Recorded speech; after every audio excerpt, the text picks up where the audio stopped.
AgDay Weather is brought to you by Zoetis. Even though calves don't wait for perfect weather to arrive, you can count on Zoetis to be there. Share a picture of your newest calf and you could win a calving season survival kit. Enter now at calvingseason.com.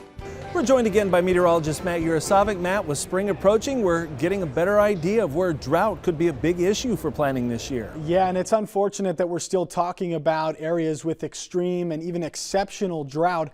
We're looking at about a month ago here with our drought monitor showing you that a lot of it's still back there in the west. We've had some improvements, but not a ton, not a significant amount. So if we put this in motion here, what you're going to notice is still most of that extreme and exceptional drought kind of sitting in those places where it has been from last week, and then to our new drought monitor right here, getting even a little bit worse than expected here in parts of Oklahoma, Texas, down into New Mexico, and staying pretty extreme in that extreme drought category in parts of Montana, over towards Nevada and the Cascade Mountains as well. We've also got abnormally dry conditions starting to expand across the East Coast, even after a lot of moisture that moved through there as we headed through really the last couple of weeks. So still a lot of moisture is going to be needed to improve things back here in the west, which is the area where we're watching for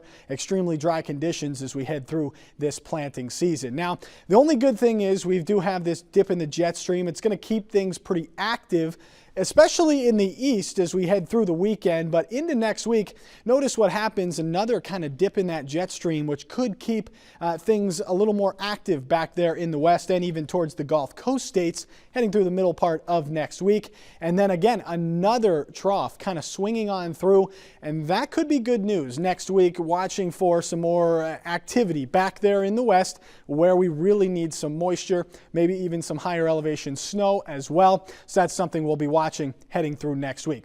Here's precipitation over the next 10 days. Again, a lot of it going on east of the Mississippi, but as we head through the last couple of days of this 10-day period, seeing more of that across the west and northern Rockies, even down into parts of Texas and Oklahoma as well. Still though, tons of moisture for the Gulf Coast and up the East Coast as well.